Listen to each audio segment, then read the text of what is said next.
Neelamji will be in conversation with Kathakali Jana. Kathakali Jana is the head of administration and events at the ITC Sangeet Research Academy. Besides her day job, she also works as a reviewer and dance writer for The Telegraph and other publications.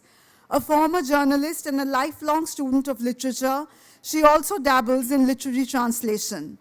Please welcome Neelamji and Kathakali with a round of applause. Thank you. I hand over the reins to you. Thank you, Shahana.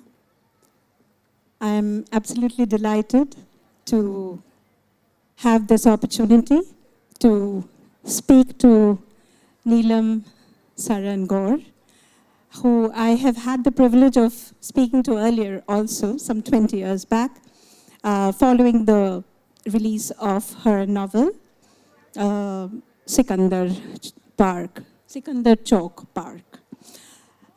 Yes. Now this novel, it's a delightful one about this wonderful artist, the singer at the turn of the 20th century, who was sort of a contemporary of the more famous Gauhar Jaan. And it is about a whole lot of things apart from, Janki Bai Allahabadi, who is the protagonist. I will, of course, ask her about the reason why she wrote about this character. But before that, I will ask her about her relationship with music, because Hindustani classical music is a very important theme of this novel. It is very central to it. And even in the structure, I saw a lot of a performance in a rag, playing out in the course of the novel in terms of the structure. So I would first ask her about her relationship with music. Can you hear me? In the epigraph to this book, I spoke about music being part of the soundtrack of my childhood. I grew up with Hindustani classical music blowing about, vibrating around me. My father, although he was not a public performer, but he was profoundly into Hindustani classical music. I remember instantaneous baithaks in my home, in the veranda, in the courtyard. Ustads, used to just wander in and have impromptu sittings. And there were long discussions in music. So much so that in those days when we used to sleep in the courtyard, under the stars, my father used to wake up early at around 4 and begin singing to himself, and my mother would be highly irritated, and she used to tell him, "Be quiet, I'm trying to sleep." So you see, that was the world I grew up in. So although I never formally learned music, music was very much part of the air that I breathed. That was my relationship with music. And more, one of my earliest stories was about a wandering musician. So the genesis of this book lies in a comment which a reader made. He said, "Well, you've written a short story about a wandering musician. Why don't you write an entire novel about music?" So that lay at the back of my mind and was definitely one of the factors which prompted me to write this. I would definitely want to know about the reason why you chose this particular character. Honestly, this was the first time I heard about Janki Bai Allahabadi. But after I read the novel, I did look her up on the internet. And she was somebody who was quite a star, very famous, alongside Gauhar Jaan and other famous musicians of her time. So why did you decide to write about her particularly? I didn't make an academic choice. I was doing a book about the history and culture of my city, Allahabad, and I came across a little article about her. And when I read about her, I was drawn to the human being, the personality of this woman. I felt a human connect with her. And I really wanted to go deeper into her story because there was very little documentary evidence about this woman.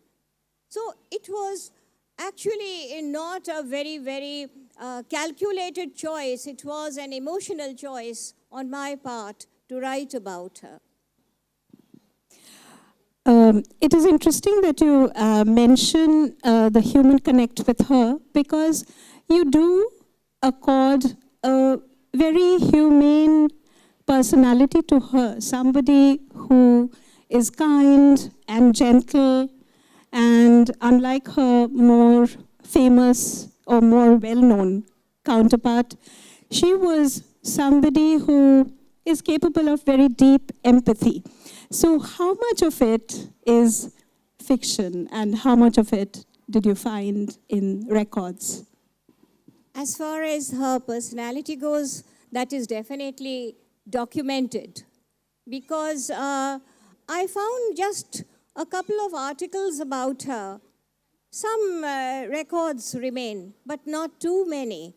But they were enough to reflect a very, very, kind being, a very brave woman who rose from pitiable circumstances and rose to stellar heights.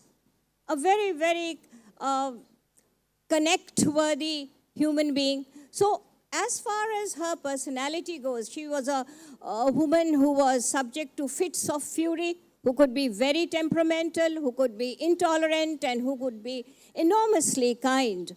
So all this is documented fact. And it seemed to be so real, so very real. Such an authentic being inhabited this image that that part of it was not invented by me. All I did was to render it and to flesh it out imaginatively. One thing that struck me was the various genres that you bring into this novel. Folklore, legends, there is a lot of music, poetry, songs, of course history, and biography. So all these things, how did it kind of begin to take shape? How did it, after perhaps your initial research, how did the novel come about with so many different things in it? I've used a line by Toni Morrison at the beginning of the book, which says, if there is a book you want to read and it hasn't been written yet, then you go ahead and write it.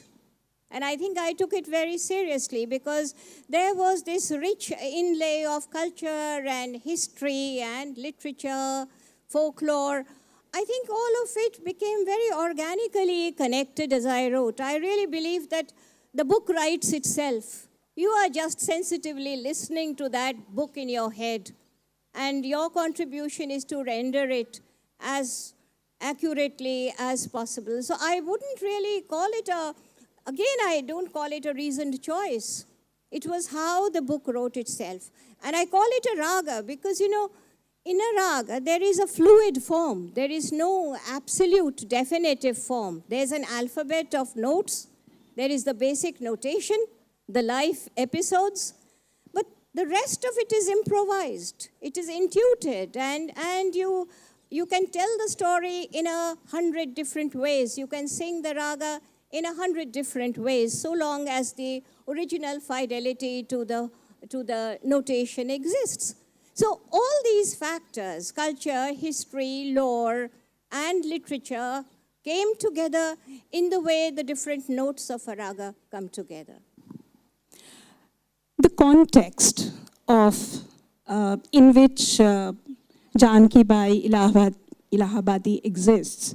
The Allahabad of her times and the unique position of Allahabad in the history of India at the turn of the 20th century.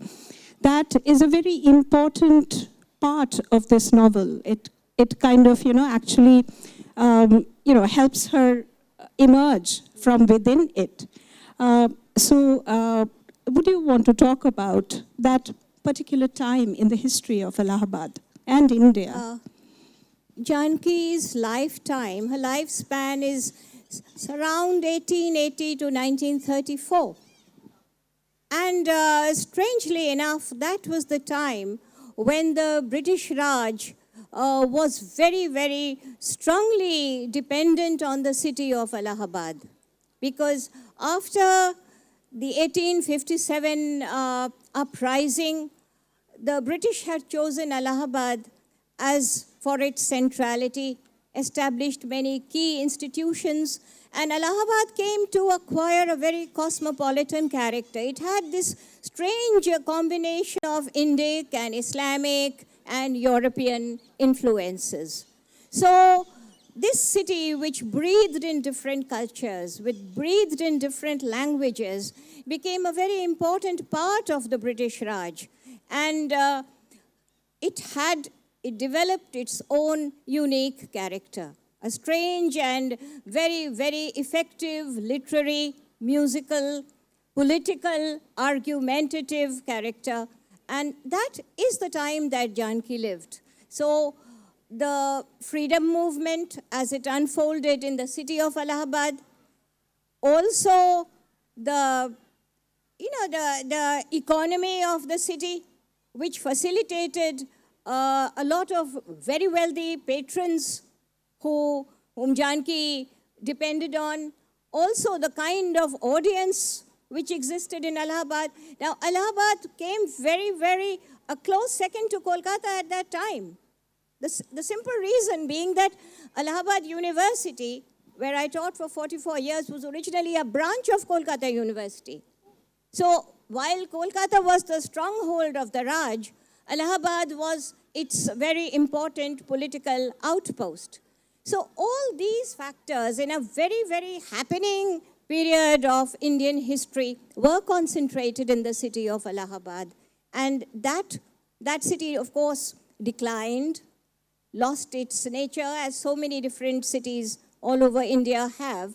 But that was a time in the history of the city that there was some kind of strong vibration in the air. And that's what I've tried to capture in this novel. You have captured it so richly that, it really kind of, it's very vibrant and it really comes across. And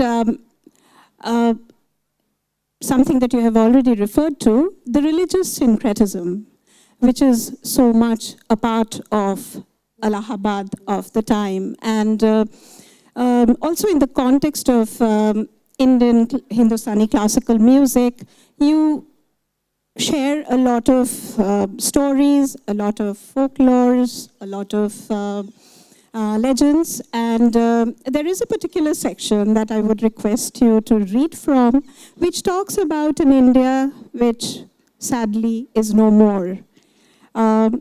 So could you please read about it?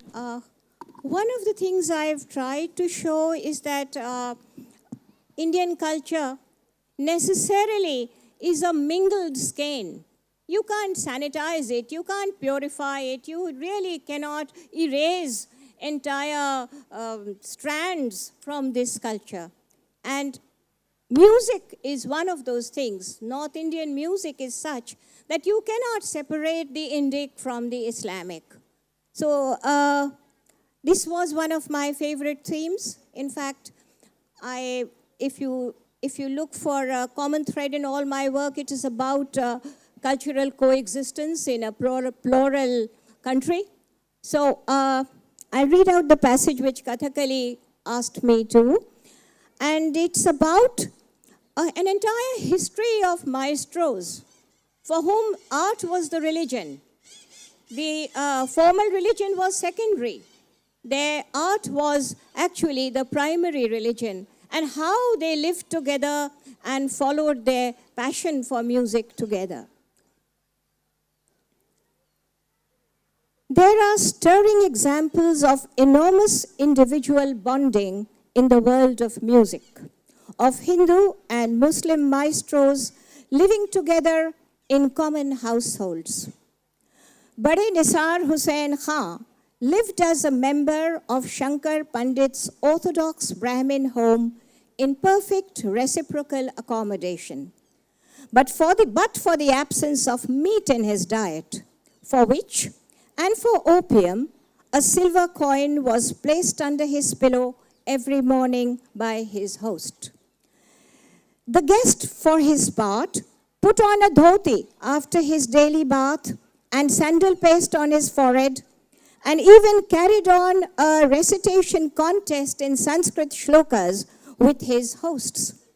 He was given to saying that in his previous birth, he had been a Pandit named Nisar Bhatt. The two visited the Jagannath temple in Puri and the Kalighat temple in Calcutta and sang bhajans there together. There is an example of Bairam Khan of Jaipur, who lived for 12 years disguised as a Brahmin so as to learn Sanskrit and study the ancient musicology texts, applying tilak on his forehead, and even engaging in rituals like the Sandhya Vandanam, which was the Hindu temple's evensong. But all the while honorably keeping out of those temples which denied entry to Muslims. And at the end of his stay, having studied texts like the Sangeet Ratnakar and the Sangeet Kalpadram, confessing the truth of being a Muslim at his guru's feet, giving his reason for the pretense, and asking his forgiveness and blessing, which was readily granted. Most striking is the example of Abdul Karim Khan singing a Marathi bhajan before Sai Baba at Shirdi, the words of which were, "Lord, I ask only this of thee, that in my heart that may thou forever be." Sai Baba is said to have told all those present, "See how yearningly this Muslim lad renders this hymn, and with what softness he prays to receive the Lord's grace, unlike the lot of you who pray as though you are hectoring the Lord to grant your prayers." Sai Baba invited Abdul Karim Khan to live in Shirdi with his Hindu wife and children, which he did for a time. When he left, he was given a silver rupee with a blessing and asked never to spend it, but keep it as a talisman. Abdul Karim sang in Hindu temples and Muslim shrines with the same deep devotion, urging his Hindu pupils to visit Hindu holy places and bearing all their travel expenses. His Hari Om Tat Sat in Rag Malkons and his Ram Dhuns were appreciated by Lokmanya Tilak and Mahatma Gandhi, and the latter even expressed a desire to take Abdul Karim with him on his tours to various Indian cities, so that Hindus and Muslims, growing increasingly hostile to one another again by British machinations, could hear him and be recalled to their senses. There have been, of course, instances of great bigotry and partisanship, as in the case of the Marathi singer Bhaskar Rai Bakle, originally groomed by the large-hearted Bande Ali Khan, but subsequently entrusted to the tutelage of Fayaz Muhammad Khan by the Baroda state. Fayaz Muhammad neglected the boy because he was not a Muslim, making him work as a servant, sweep floors, go to the bazaar, cook meals and massage his feet. Once even, it is written, sending him out to buy beef and cook it according to his recipe, which the meek Brahmin boy who did not eat even garlic and onions dutifully did in obedient service. The master is said to have tasted the beef and blessed him, declaring that he was only testing his loyalty. Bhaskar Bakle's next guru, Nathan Khan, was scarcely more liberal. He preferred to train his own sons and his Muslim pupils in the advanced techniques while contriving to send Bakle on domestic errands. But he had not reckoned with the fierce opposition of his wife, Jasia Begum, who loved Bakhle like a son, and who personally taught him rare compositions of the Agra Atroli Gharana. She quarreled with her husband, refusing to light the fire and cook meals for the family if he neglected to include her adopted son from the Khas Talim. In later years, Nathan Khan had a change of heart and began regarding Bakhle as his eldest son, even assigning the training of his other children to him. Bhaskar Bakhle continued to look after Jasia Begum in her old age, building a house for her in Dharwad, handing over the greater part of his earnings to her, and personally washing the dishes in which she and her family ate to spare the feelings of his Brahmin wife. Such an authentic khayaliya did Bhaskar Bakhle grow into that when the idiosyncratic Rahmat Khan of Indore heard him sing, he exclaimed, "Not Bhaskar Bakhle, but Khan Sahab Bhaskar Khan. Henceforth, that is your name." So it is not to be wondered that Janki, inhabiting such a climate, should have become a divided soul. Thank you for the reading. One thing that I constantly felt while I was reading the novel was the exalted language register that you use for it, which is kind of, it seems to be informed by a knowledge of Urdu. Would you want to talk about that? Because that's the feeling I got. Yes. I was trying to catch the rhythm of not just Urdu, Hindustani, Urdu, and also the dialects of UP, Braj, and Awadhi, and Bhojpuri.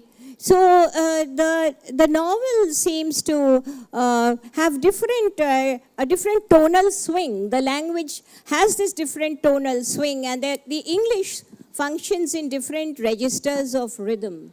And that was the whole idea. The idea was that the language, the local language, should be rendered through this common language, English. And English being a very flexible language, there is a sense of the period archaic, there is a sense of regional miming, and there is also the sense of the everyday, the contemporary modern language. So it was actually, the different flavors of interaction and exchange coming through the rhythm of the English language. Yes, and another thing that I wanted you to comment about was, in choosing the character of Janki Bai Allahabadi, this whole thing about the invisibilization of the female performer, who is, even at the height of her career, she is a singing, dancing girl. And the fact that, she was not traditionally beautiful. She had received, as the legend goes, 56 chappan churi is what she was called because of the 56 stab wounds that she had received as a young girl. And how this whole idea of beauty and anti-beauty and the invisibilization of the female performer, how it becomes one of the themes of this novel. Well, Janki was not the stereotypical woman performer like Gohar Jan was. She was absolutely not glamorous. She was not star material. She broke all the stereotypes of stardom.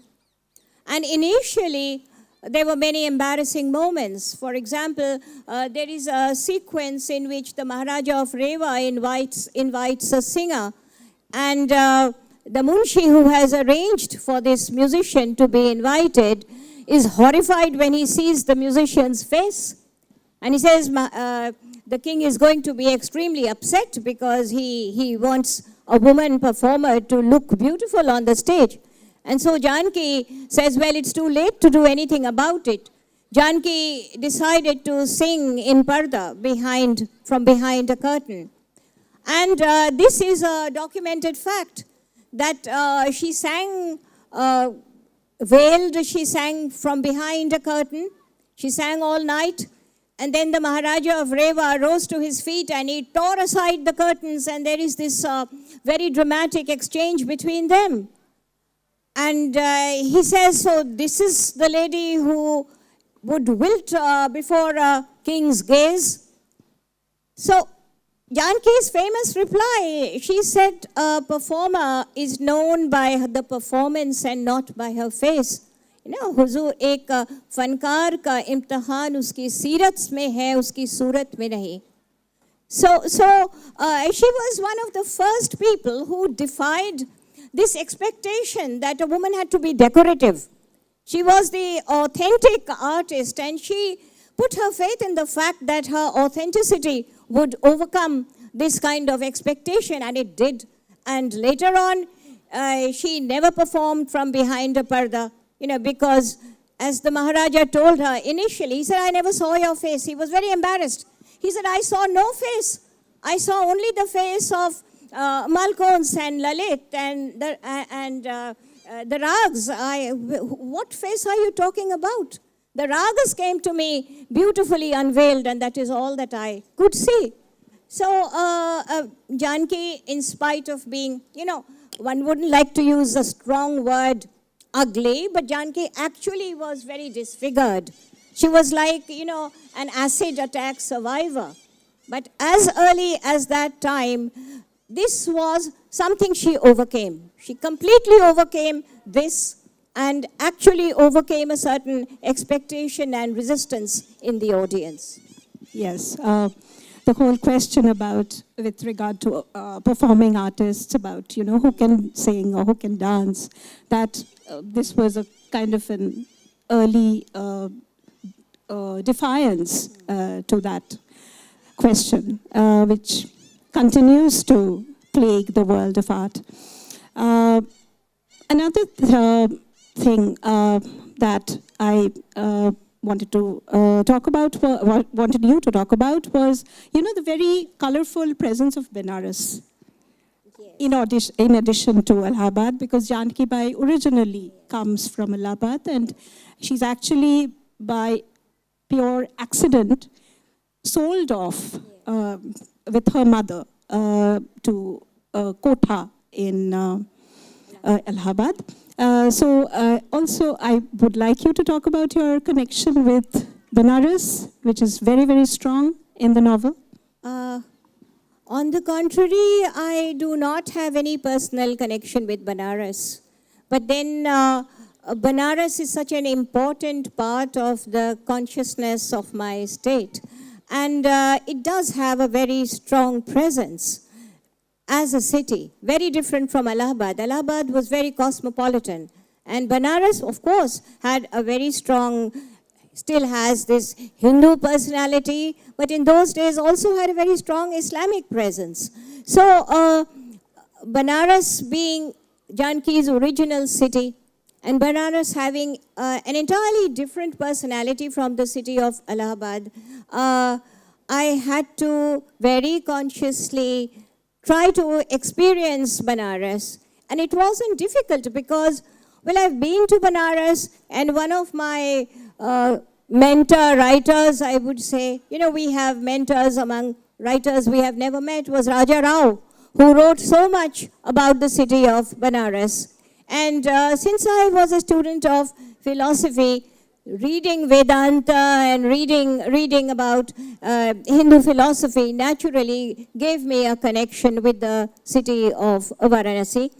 And the images of Benares were things which were entirely imaginary. They were not documented. They were things I fell back on my own resources. So I'm very happy when people tell me that those are strong parts of the novel, but actually those are not documented. Those were entirely how I experienced Benares in my own consciousness in the process of writing. I think I have one more question before we open up the session, and invite questions from the audience. I felt that, you have written in your acknowledgements about how Janki Bai became, the last paragraph is about how Janki Bai became a part of your family in the years of writing this novel, a period of 5 years. And actually, she inhabits my headspace right now as well. So I just wanted you to tell me how, you provided these little the little details into her character from that very sketchy research, that material that you could find. I find her so dynamic, so human, such a wonderful human being with, with all the positives and negatives that a person really has. And it is almost like, you were actually building upon a character that you had already read about, kind of. So if you would talk about that. I have been a skeptic all my life, but there are many things that I find myself believing which can't be proved by reason. Among those is my connection with Janki Bai, because the way I chose her theme, it was not as if I was choosing her, but as if she was choosing me. Right through the process of writing this novel, funny things happened, miraculous things happened. I was looking for material, and I was told that there was a gentleman, a complete stranger who lived in Bombay, who'd made a little film on Janki Bai. I sought him out, I telephoned him, and this good man, there are these wonderful things in life. He traveled on a local train from Kandivali up to Malabar Hill where I was staying, and he handed over all the material that he had. And I was wonderstruck. I said, why are you giving this to me? He said, because both you and I have a connect with Janki Bai. हो सकता है हम उनके कोई तबलची वगैरह रहे होंगे. आप शायद उनकी कोई दोस्त रही होंगी. And it was very strange, the way things, it was as if Janki was steering her own novel, and I was living alongside a very strong personality who was choosing the course of this novel and the fortune of this novel too. This novel was so successful, and I think it was entirely Janki's doing. It is Janki's success which has rubbed on, because I was just one writer out of many. But the fact is that this book suddenly caught the eye of the public and went on to do these things. Janki herself was an iconic and a very successful woman, and I would attribute all the success to her, not to myself. So, as I said, I went to visit her tomb, and it was all wild, it was unkempt, there were dope addicts all around it. I was told not to speak, because they could be, people with criminal intent. There were weeds and thorny things. And somebody took me there, and then the thorns just caught hold of my clothes. I kept trying to disentangle myself. And my old Muslim guide said, देखिए, आपको रोक रही हैं. So, I am a skeptic. These are lovely little literary things which can be written as stories. At the same time, I do feel there was something very deep in my relationship with this character. Thank you. Are there any questions from the audience? Or anything at all? No questions? No. Yes, I do see a hand there. Yes, the lady in the front row. And then we'll... the lady in the front row first, please, or whatever. Yeah. I just wanted to know if we have any recordings from her, because at that time, not many people were willing to record their voice. Yes. But Gohar Jan did, and she is remembered that way. So do we have any recordings from Janki Bai? Of course. Janki was less visible than Gohar, because Gohar was extremely glamorous, and then, she used to promote herself very well. But Janki was a close second. There were these very big gramophone companies, Columbia, Odeon, Pathifone, and there are many, many, many recordings. Even YouTube has a whole lot of songs recorded in her voice. So there is plenty there, and a lot of research has now begun on excavating more of her work. So there is a lot. Shall we go to this lady in the third row? Yeah.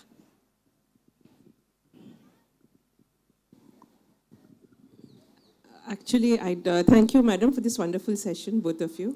Actually, I don't have any question. I just want to thank you for writing this and bringing this glorious lady to the limelight. I think that's the most important feeling that I had when I read. I haven't read the book. I would like to buy it and read it. I just read the summary and review from different papers. But the first thing that struck me in that time, I mean, it must have been having so many wounds, it must have been so painful. The immense, I mean, looking at the advance in medical surgery today and the advantages that we are having now. So to overcome all that and to portray herself fiercely into music and to do it so proudly and bravely is something that we women have to learn from her. And thanks to you for bringing this to the forefront. Thank As you. a lady, I really feel that. Thank you. Thank you so much. Thank you for saying that, because I felt the same. And this book is available in the bookstore, along with some of Neelam's other books. So do buy and get them signed by her. Okay, any more questions from anybody in the audience?